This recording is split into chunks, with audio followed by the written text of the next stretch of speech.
Good morning. We'll just wait a couple more minutes for people to join us today.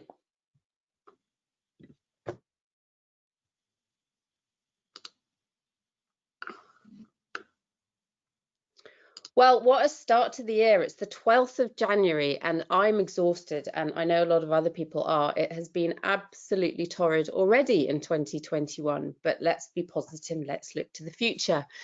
There's an awful lot going on, and we appreciate that there's loads of questions that you may need answered. So we thought that it would be a good opportunity to give you a bit of an update and let you have the opportunity to ask some questions. We're looking at restrictions continuing throughout Q1 and possibly into Q2. So with that in mind, we are very heavily engaged at the moment in ongoing discussions with policymakers about self-caterer access to various funding support packages provided by the Scottish Government. This includes discretionary funding, the Strategic Framework Business Fund, as well as the more recent bespoke funding measures announced in December 2020. In the last few days, we've spoken to MSPs in both mainland and island regions, as well as Scottish Government Cabinet Secretaries and, of course, leading industry stakeholders. Progress is as ever slower than we want, but don't worry, we are working tirelessly to get answers, and conversations remain ongoing day and night. At the moment, we're liaising with the Scottish Government's Tourism Directorate, Scottish Tourism Alliance and Visit Scotland to press for clarity on all of the available funding mechanisms and specifics regarding the various financial support grants. I hope you all now know about the Strategic Framework Business Fund, the temporary closure grant. Now that our businesses have been required to close by law, this fund becomes available to us. Your business must be registered for non-domestic rates to be eligible. Payments are going to be administered by local authorities, and you will not need to reapply if the restrictions continue beyond the 4 weeks. This grant represents £2,000 if your business premises has a rateable value of up to and including 51,000, or 3,000 if your business premises rateable value is above 51,000, of which we only have approximately 11 in the self-catering sector. You can apply for a grant for each of your properties that are registered separately as non-domestic rates, and now there's no upper limit of 15,000 for any eligible business operating multiple premises. So this is all good news. Now, yesterday you might be aware that a significant top-up to the grant support available for hospitality, retail and leisure was announced by Kate Forbes. This represented a further £6,000 per business, according to your rateable value. We have, and it's been a long morning so far, we have just heard that this is not going to be eligible for self-catering businesses. Self-catering businesses are not going to get this additional top-up grant. We are currently in conversation with the Scottish Government as to why this is the case, but it is apparently targeted at hotels and hospitality only. But the way they presented it yesterday was that anybody that was currently covered by the strategic closure grant would get it. So I'm afraid we're going through yet another day of trying to get clarity on exactly what is going on. But don't worry, we are going to carry on doing what we can for this. The good news on the other front is that we have now had it confirmed that businesses that are accommodating key workers will not be excluded from the strategic framework funds. So that's good news. We've also had good news around business bank accounts, and this is following considerable lobbying from the ASSC, amongst others. We've received a huge amount of representation recently regarding the requirement for a business bank account in order to be eligible for the grant. Now, of course, there's no legal requirement for sole traders and partnerships to operate a business bank account, even though they might be recommended. A business bank account wasn't required at this as part of the original Small Business Support Fund for self-caterers. So we've been liaising with MSPs, the FSB, Chambers of Commerce and the Scottish Tourism Alliance to highlight this and urge Scottish Government to provide clarity on which local authority is asking for what evidence and whether you do need a business bank account. The good news is that finally, I understand that the business bank account requirement will be withdrawn. We just need to see this in black and white, but that's good news. We were also really delighted that following a great deal of lobbying, Fergus Ewing announced on the 21st of December a £7 million financial support package specifically for self-catering. This compares to 5 million for the visitor attractions, 2.5 for outdoor tourism, 2.3 million for hostels, 1.2 million for destination management organisations and 1 million for B&Bs.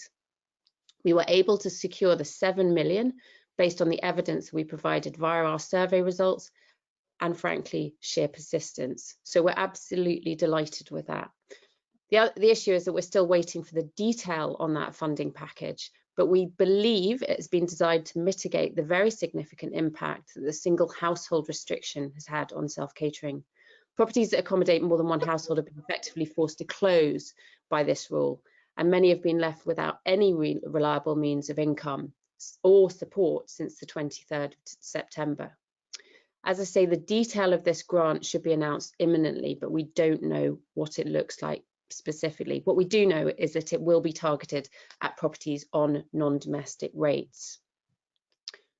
We understand more and more, it becomes more and more apparent that this lockdown is going to go on for some time, especially for those that accommodate multiple households.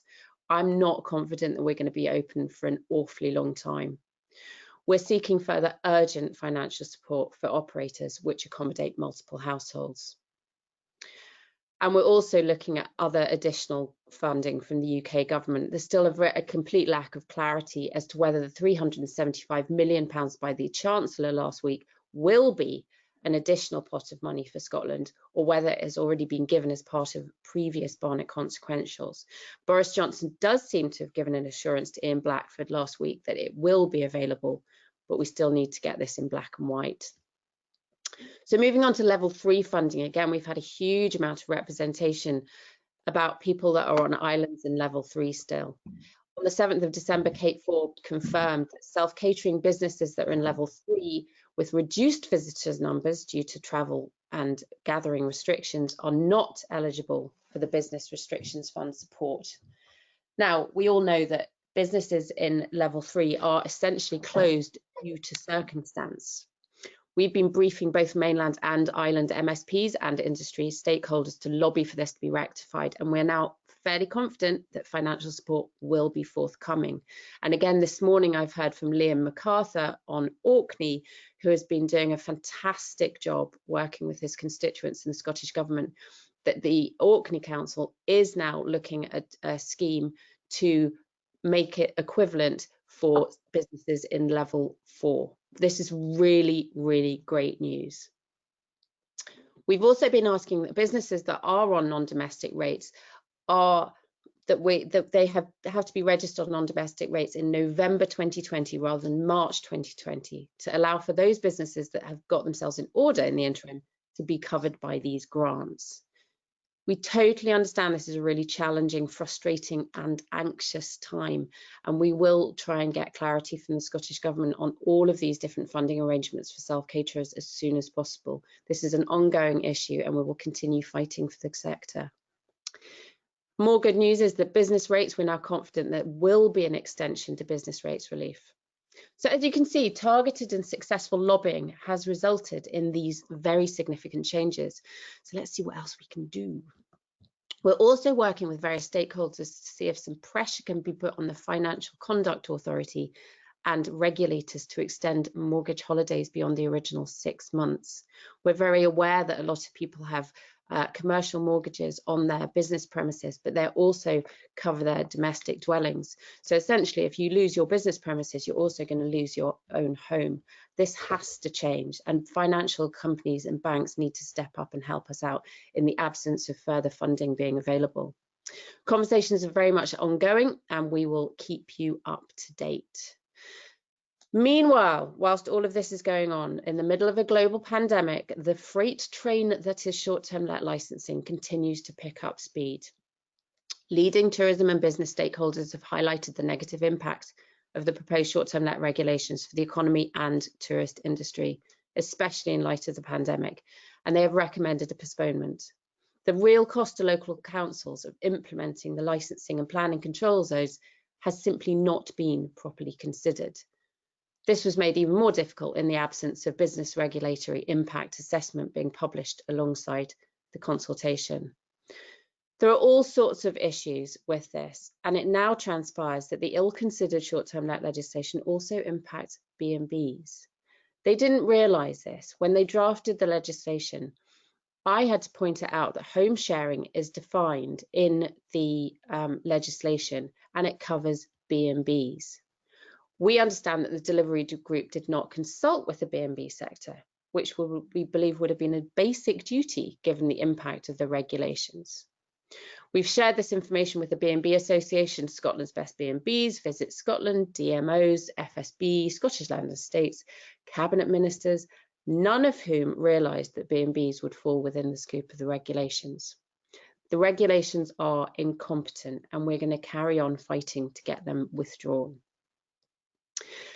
The Scottish Government appears to be introducing this licensing principally because of concerns around Airbnbs and tenement flats, mostly in Edinburgh, and a proliferation of second homes in some very targeted places, in perhaps Fife, maybe Skye. These are real issues, but they should be addressed by a targeted, practical, fit-for-purpose provisions that don't have the unintended consequence of seriously damaging the Scottish tourist industry and disproportionately affecting small businesses and their supply chains. We've told this to the Scottish Government repeatedly, and so have many other people, but they just don't appear to listen. I've just come off a call with another group looking at how this is going to disproportionately impact tourism in Scotland. Sarah Boyack, MSP, was on that call. So it's just really interesting to find out who understands what this is going to do to our sector and other associated sectors. It just seems remarkable that something this significant and far-reaching is being implemented by secondary legislation, which receives far less parliamentary and media scrutiny. And no account has been taken of our survey results suggesting that 49% of professional operators will leave the self-catering market as licensing will render businesses unviable. The ASSC has got a number of concerns about the draft SSIs, and we're going to continue to make representations on your behalf to both the Scottish Government, the Short-Term Net Delivery Group, as well as the parliamentary committees that are looking at this legislation. And we will, of course, keep you updated with relevant developments. But do, by all means, go onto the ASSC website under policy, and you'll find out everything there is to need to know about this licensing scheme. Always wanting to end on a positive. What can we do to assist in recovery? When we do come out of lockdown and restrictions are lifted, I have absolute confidence that self-catering is going to bounce back as it did last summer. This is going to be the sector of choice for a good long time. So let's use this time wisely to be ahead of the game when we do reopen. So what can you do in lockdown? Look at your terms and conditions. Make sure your COVID-19 cancellation terms are clear. We can put you in touch with people that can do that, and we're liaising with Gilson Gray to look at how you can introduce better terms and conditions that are going to cover you. Update and refresh your photos and text on your websites. You know, make your website fresh so that when we reopen, people can find you. Make sure that you've got all the rights to use the images on your website, for example. Check your prices. Make sure your prices are on display for 2022 and 2023. People are going to be desperate to go on holiday. Walk through your properties with a notepad and an open eye. Make notes for repair or improvement. And for goodness sake, if you're not on non-domestic rates, register now. Just to remind you, if you're available to let for under 140 days, you should be in the council tax system. If you're available for let for over 140 days and actually let for 70 days, you should be on non-domestic rates. And maybe even get a business bank account if you don't have one already. You know, then maybe think about accreditation. We're providing COVID secure hospitality. We have to maintain standards to continue to put pressure on government to let us trade more sustainably. Go to Quality in Tourism, look at their Safe, Clean and Legal scheme. Perhaps consider the AI COVID Confidence scheme, and also register with the Good to Go standard, which has been extended through the next year. There's lots to think about, and the ASSC remains completely committed to supporting you to keep self-catering businesses viable and our outlook positive in 2021. But back to the here and now. How can we make the most of the current situation that we're in? I'm absolutely delighted to be joined today by Willie Cameron. Willie is the founding director of the Cobbs Group of companies who've got hotels, coffee shops and retail, all in high amenity tourist areas. And today, Willie is their business development director. Willie's also the owner of Loch Ness Marketing, a media service company, and is a sought-after contributor on television and radio on tourism, food and drink of Scotland. You'll have seen him. He's on the board of the Highlands and Islands Tourism Awards and sits on the National Council of Rural Advisors for the Scottish Government. He's also a Silver Thistle Award winner in 2019 for services to tourism, and a very, very good friend of the ASSC. Willie, over to you. Fiona, thank you very, very much indeed. And ladies and gentlemen, a very good morning to you on a very snowy Loch Ness side here this morning. Yes, we're in strange times, even now into 21. As far as the ASSC and its membership is concerned, we have to look at the future as far as what we can do for the tourists. How do we prepare our local areas? How do we go after COVID-19? What to look out, to look in? It's all very challenging. And first and foremost, ladies and gentlemen, it is not a given that the next stop of this tourism journey is a continuance of where we left it 12 or 18 months ago. It's not going to be the same. And recently, in the words of David Attenborough, 2021 will be a year for positive change. This, ladies and gentlemen, will not be just for the planet, but for everything. We've come a long way since March 2020, and many thought we would be out of the worst of the pandemic by now. Sadly, as we know and listen to the news on a daily basis, that is not the case. According to our tourism chiefs in an article in the Herald on the 27th of September 2020, COVID-19 has crippled the sector until 2023.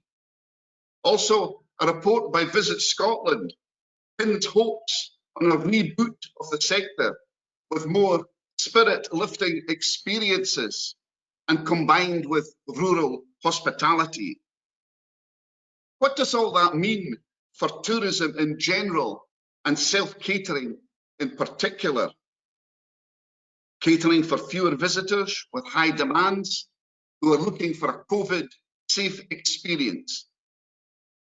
Since that article in September, we have two new factors in the game, two very relevant factors. One is the vaccine, and two, very, very unfortunately, is a new mutant, more virulent strain, which has incurred another major lockdown as far as both the country and our sectors in particular are concerned.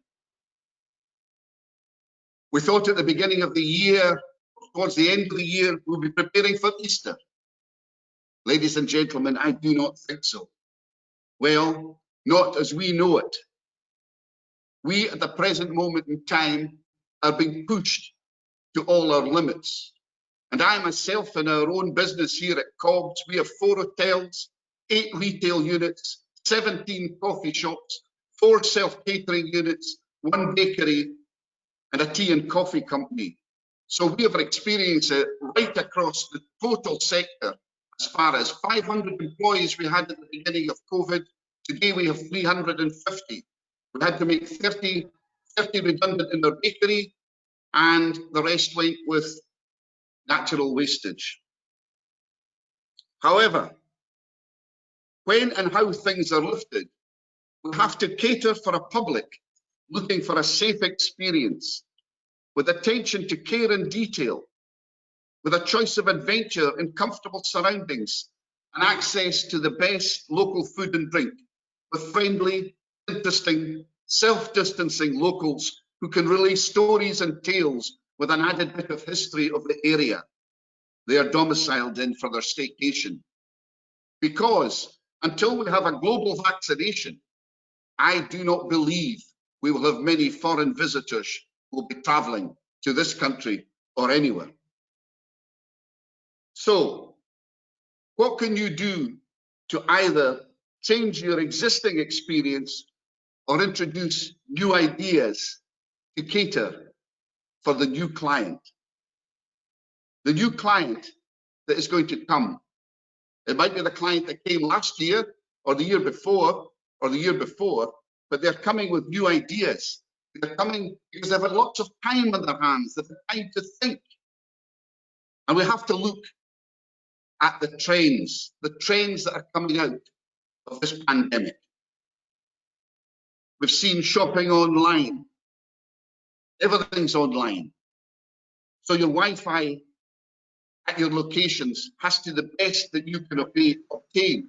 I was listening to a program the other night where they described these people who are now shopping online and spending so much time on the internet shopping for everything.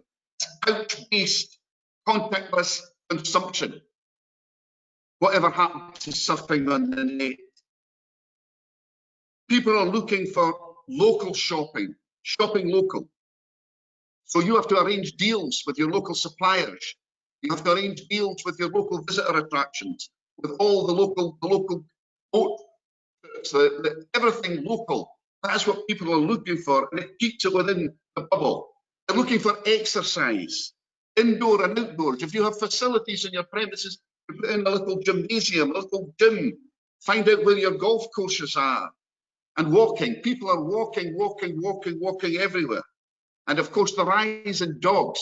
People now are taking dogs everywhere with them. You have to cater for dogs. A lot of our establishments didn't cater for dogs for a while. We have now completely reversed that whole idea. Walking. People need maps. They need to know the area. They need to know exactly where they're going, what they're doing. You have to source all the local maps of the areas where you can put them into like mini little maps that people can be seen, cycling routes, mountain bike trails, and most important, you have to have bike repair in your area in case they have breakdowns, because they will not have all their gear with them. Things like crafting, talk-ins, lectures, knitting, the whole thing regarding flower arranging, baking, cooking. People are wanting to have sort of hands-on activities because they've again had so much time on their hands to look at this. Mental health awareness. We've got to be so conscious of the state of people's mental health nowadays. So we have to have an awareness situation. And children, of course, catering for children in their area, catering for what they're wanting to do, and within the bubbles.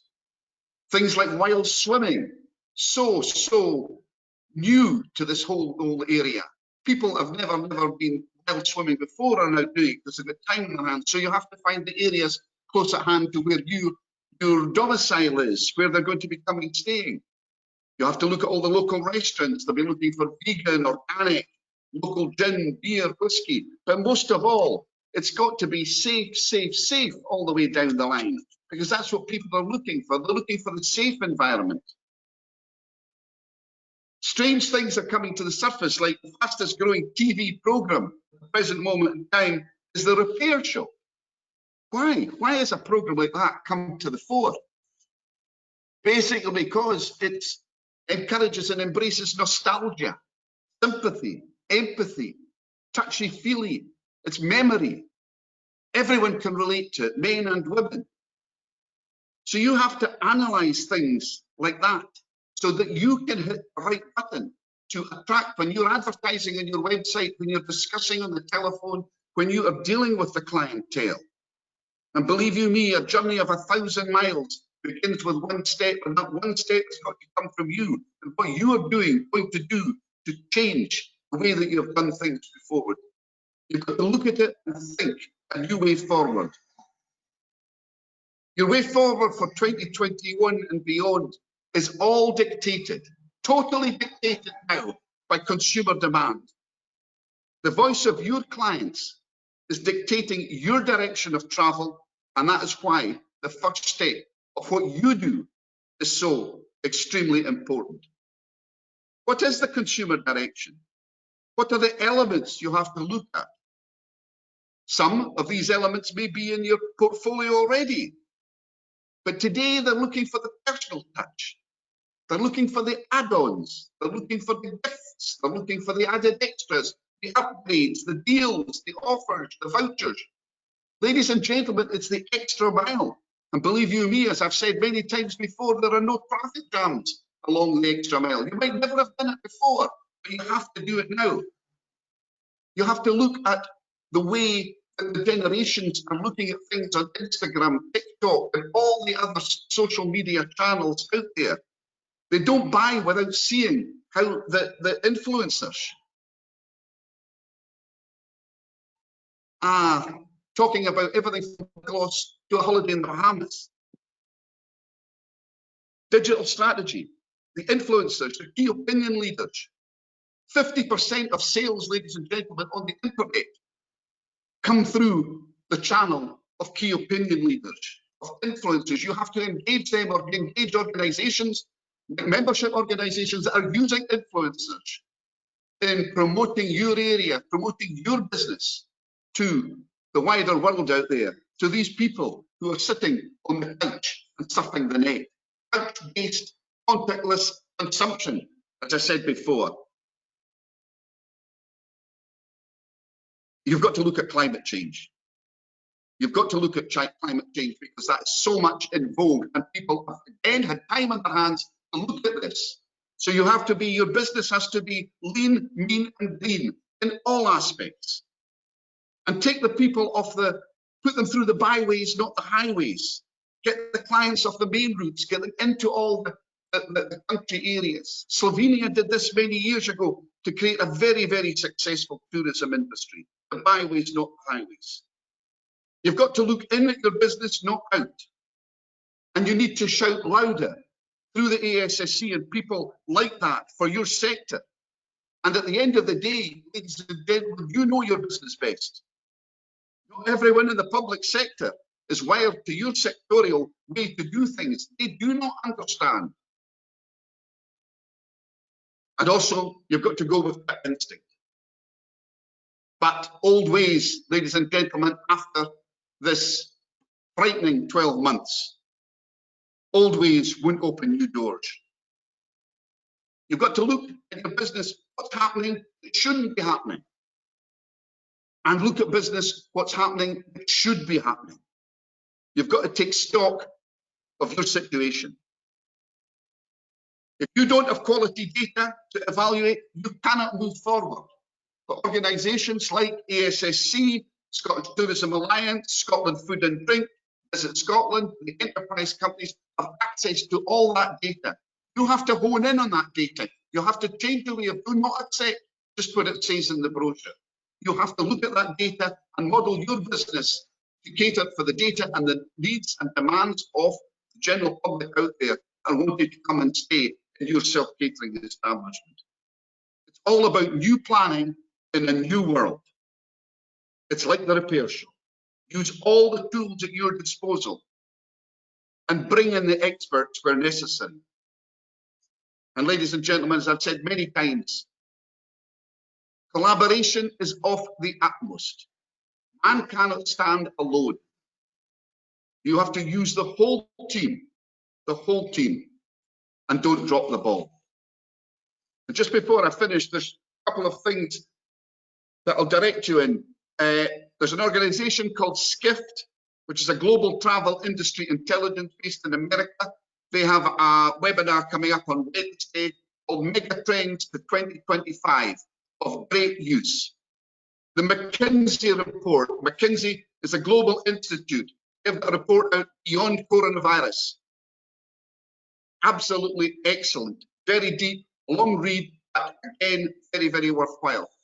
And I also have a book here called Wish You Were Here by a very good friend of mine called Terry Stevens, Professor Terry Stevens, one of the top 10 tourism gurus in the world.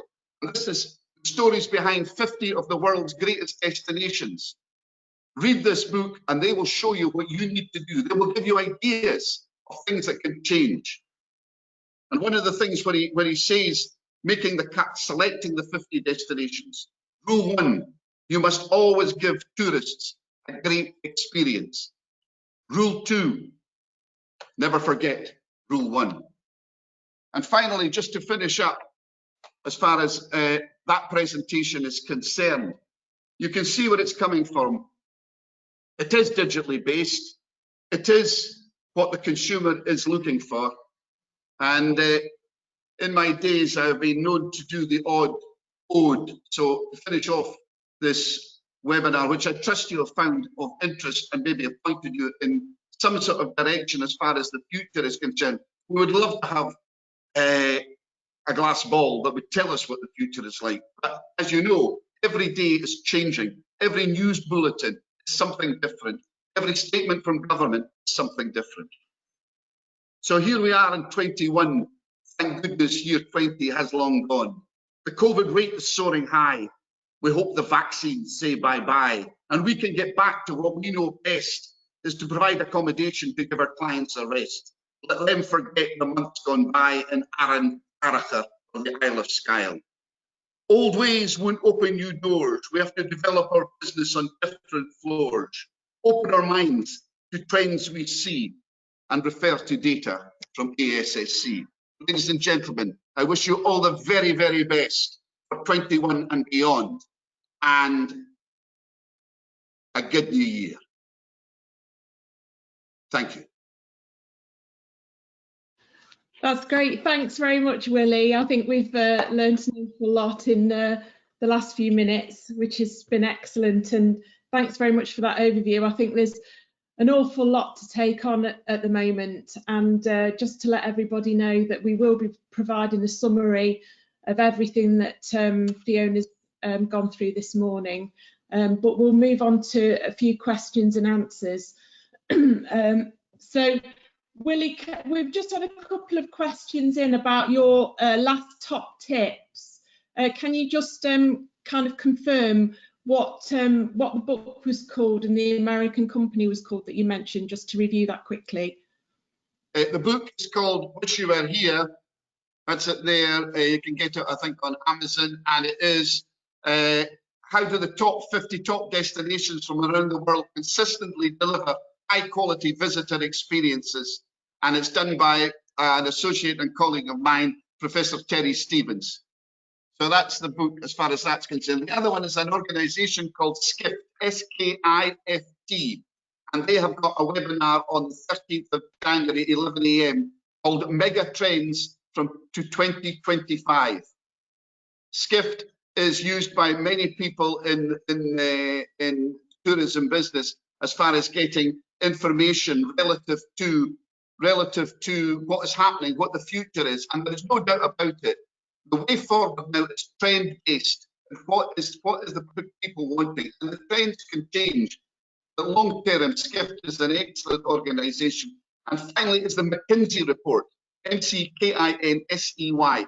McKinsey are a global institute, and they have a report out called, I can send a copy to Fiona when I get back to my desk, Beyond Coronavirus is a report. So these are three things which, in the present time, when you've got time on your hands, it's worth looking at as far as preparing your own business to what the academics really are saying about the future post-COVID. And believe you me, it will get better, but it will not be back to the normal as we know it.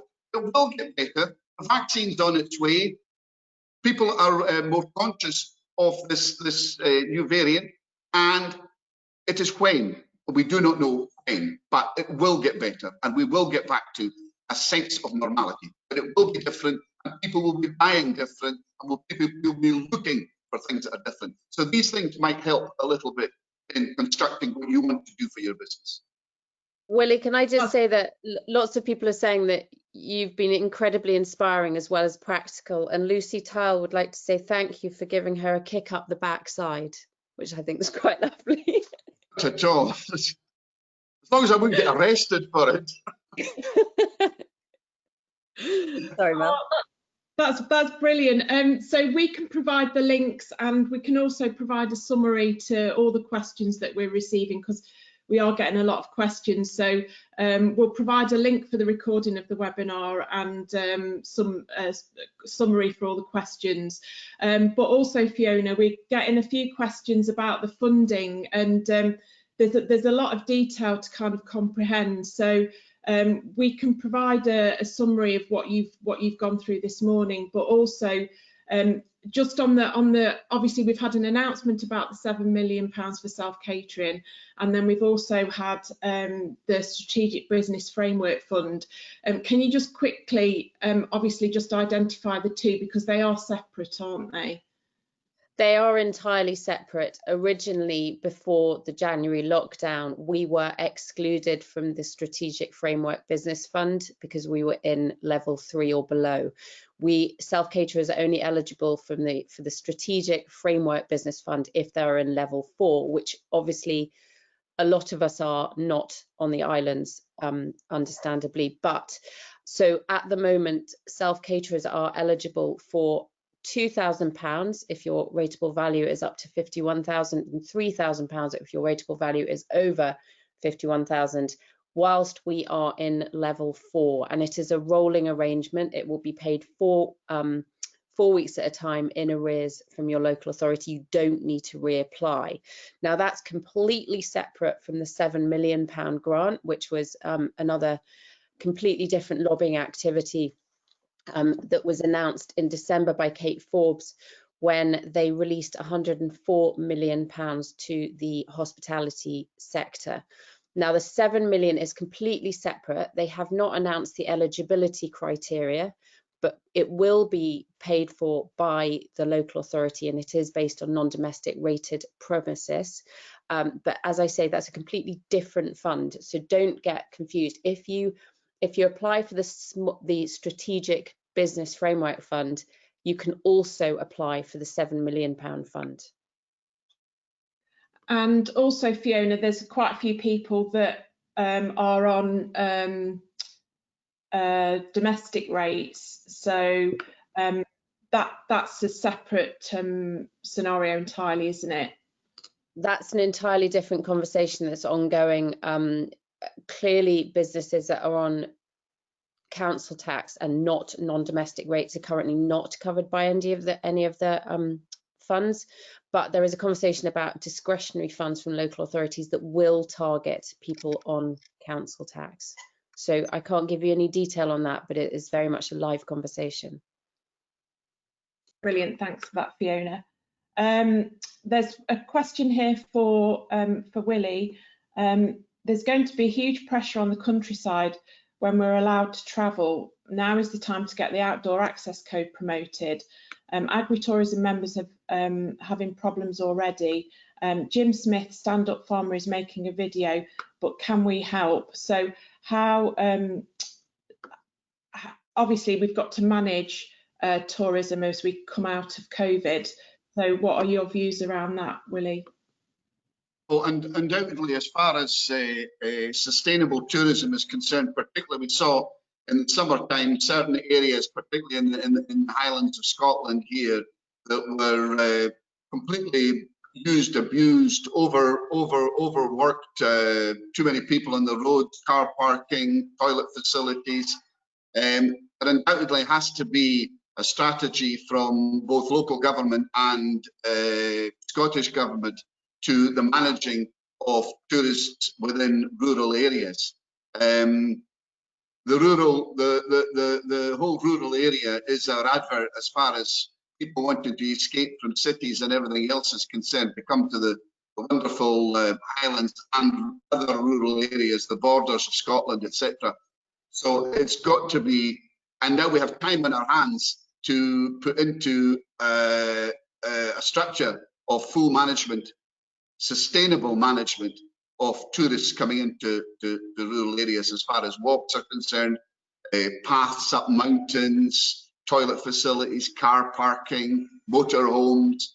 There is so much. It's a complete science in itself to get it organised to such an extent that there is as least damage done to the countryside as possible. And this is a very much a live conversation. I was at a Scottish Tourism Alliance council call yesterday at which this was raised. It's also been raised at the Scottish Tourism Emergency Response Group. I mean, who knew that we'd be talking about toilet facilities quite so much in the last 12 months? But it's a really significant issue, as is the countryside access code, with people, especially at this time of year, coming up to this time of year in the spring, and dogs letting their owners letting their dogs roam around in farm areas, which is just, we've got to be so careful, but it is being raised at the highest level at the moment. I do think that there was an announcement, I think it was yesterday or the day before, I saw something on social media relative to a a fund has been given to some of the areas on the North Coast 500 to improve their toilet facilities and to improve, because that was one of the worst areas as far as Scotland was concerned. The amount of the beast has got so big without really very much advertising and marketing from within. That has been done from the outside as far as the general public is concerned, television programs, magazine articles, and has just created a behemoth with no facilities. So a fund, I think, has been given to that area to improve some of the facilities. The whole of Scotland needs to be looked at totally. And as far as agri-tourism is concerned, this is another area I know from experience, having been to Italy for the last 46 years, the increase in agri-tourism as far as the Italian countryside and everything is concerned. And it's a huge, huge opportunity for farms to cash in on what people are looking for. And they're looking for this type of holiday, the agri-tourism type of holiday. But again, it's got to be done in a sustainable manner, that they are not having dogs worrying sheep, or they're having people tramping over, leaving gates open, etc., etc. But I would think the demand for an agri-tourism holiday is extremely positive at the present moment in time, coming out of COVID-19. That's absolutely true. And, you know, Caroline Miller has just formally set up the Scottish agritourism sector. So if you are involved in an agritourism business, if you've got accommodation on your farm, please do consider joining the Scottish agritourism sector, because they're incredibly supportive of their members. Great. While we're on visitors, how do you think that incoming visitors from abroad, how are we going to deal with that? So should all incoming tourists and travellers at airports, ports and rail stations be tested for COVID and track and trace be implemented? And do you think we should have a vaccine passport to allow them to travel? What are your thoughts on that, Willie? From my point of view, I think this was one of the great downfalls as far as the UK government was concerned, that passengers incoming to the country did not have a test done, and they were roaming through airports there, didn't know where they were coming from. Yeah, it's the old adage, you know, closing the gate when the horse is bolted. But I do think you get tourism, as far as foreign tourists, back into the country, and we need them, we rely on them. I would definitely think a test is necessary. As far as a vaccine passport is concerned, I think it's the same as, you know, when you go abroad to the Far East, or you have to get a certificate from your doctor that you've had smallpox, diphtheria, whatever, all the other, malaria. I can't remember all the things I had to get when I went out to Thailand and China. But a vaccine passport, to my mind, is something very, very straightforward. With modern technology, easily given out, and I think that would help, and it would allow businesses to open up, particularly hotels, that everybody in this hotel has a vaccine passport. I think it's a bloody great idea. Yeah, I echo that completely and utterly, and it has again been raised to Sturg and the Scottish government. So I think it's probably a UK government issue, but we will wait and see. But let's hopefully they do it before 2023. Yeah. Brilliant. Just a quick one going back to funding. We get lots of emails on a daily basis from businesses that haven't quite captured the eligibility criteria. So just in order to tackle businesses that have fallen through the cracks, do you think Scottish Government should launch a special fund for all businesses and individuals that pay tax and have fallen through the cracks to offer some financial support? Well, the simple answer to that is yes. And we will continue to do whatever we can to make sure that nobody falls through the gaps. And that's what we've been doing consistently since the 23rd of March 2020, and we will continue to do so. We are absolutely aware that there are people that have had no financial support whatsoever, and we are absolutely aware of the ramifications of that. So rest assured, we really do not sit around accepting what we've been thrown. We constantly fight to make sure that everybody is looked after. Brilliant. And just one on the short-term let legislation. Under the proposed new STL rules for existing hosts, is there a definition of what an existing host is? So this scenario, we had a property a couple of years ago that we sold and started with a new property earlier in 2020, and then also had a more recent property. It's currently advertised but awaiting our first customer. Is the definition based on the host or the property? And if the property, what is the requirement to meet the existing position? It will be based on the license holder rather than the property per se. So if you are the license holder, and they're also saying that anybody that's associated with the running of your business, as in your property manager or agency or indeed cleaner, will also have to have a license. I mean, it's exhausting. The whole thing's completely preposterous. It is based on that rather than the property itself. So, but in terms of the detail on existing and grandfather rights, we're still working with the Scottish Government Committee on that. Brilliant.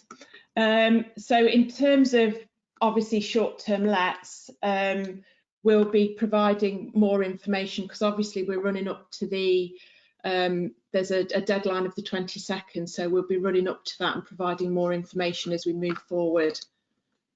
Yeah, and if if you feel that you would like to put representation in from yourself to either your MSPs or indeed the committee about the short-term licensing SSIs, then please feel free. Clearly, we will be putting in a substantive response from the ASSC, but it is quite within your right to reach out to your representatives and say why this is not going to work for your personal business, because it's not.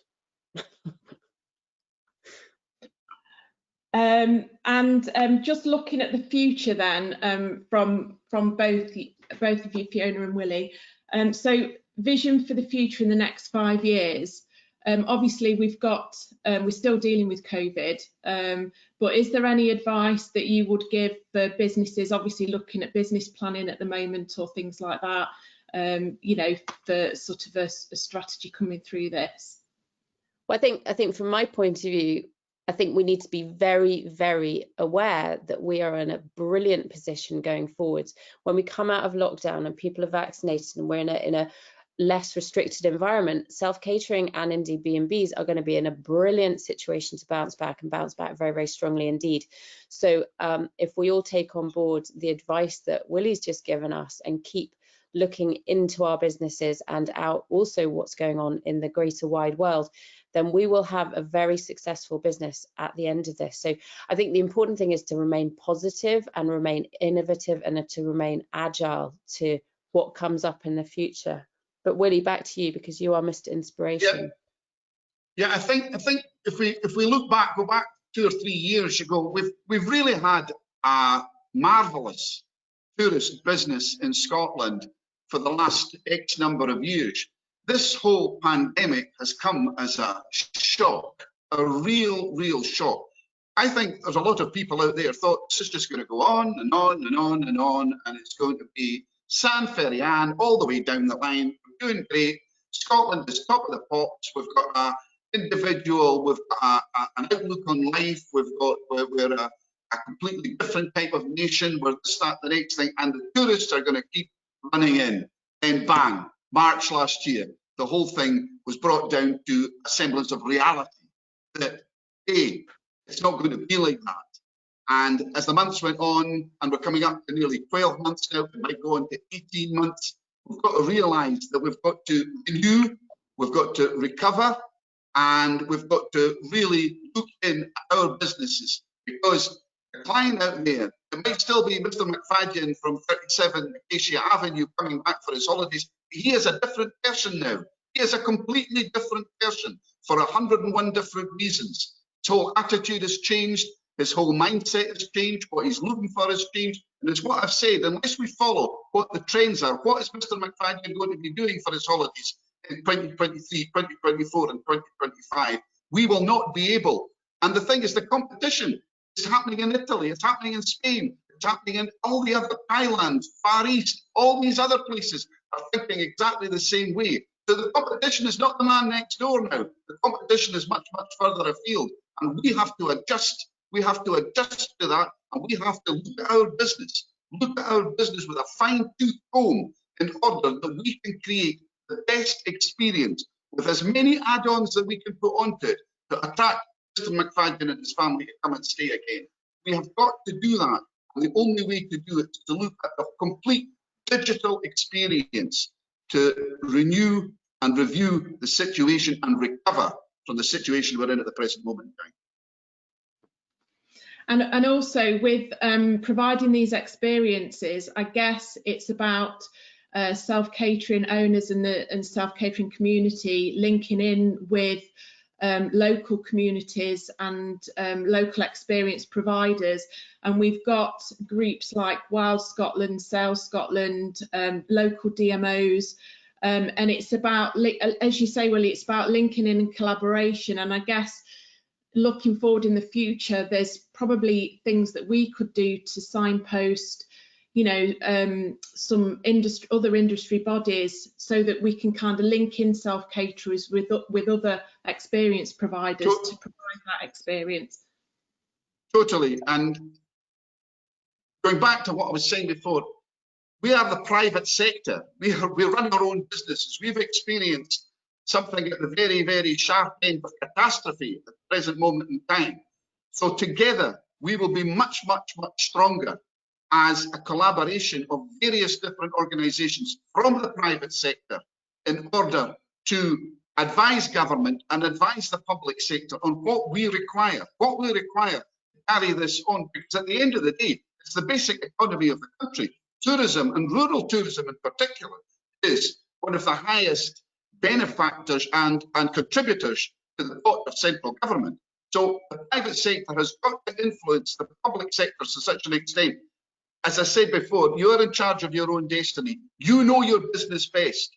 You have to be able to explain that. And the way to do it is through organisations like the ASSC, in order that they can explain to the government, who have some of them have never ever been in running a hotel or running a self-catering business or running an adventure sports team or whatever. It's got to be done from the private sector to advise them what is required, what is needed, and recovery is with a capital R, because we can't just go on and on and on and on with this. We have to recover as quickly, as soon as the country is safe to do so. Thanks, Willie. I guess there's two things: is kind of keeping an eye on grants and funding and getting through the short term, but also having a bit of a vision longer term to try and plan when we do come out of COVID. Yeah. Hence the reason I was saying that, as far as looking at the trends are concerned, that these academics and gurus are looking forward to what is. So if you're ahead of the game, you know exactly what your clientele wants. So when you're advertising for 2023 and 2024 business, you know what clientele is looking for.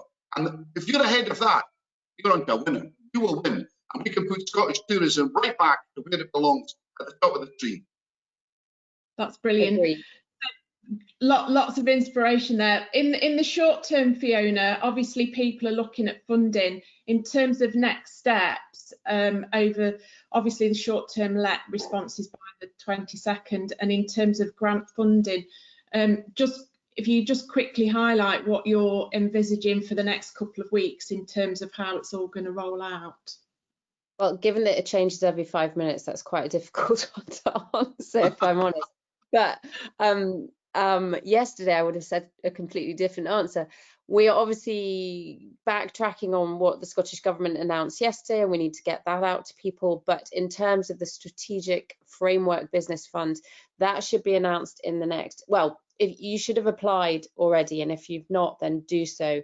And that the first payment is due to come out on the 25th of January.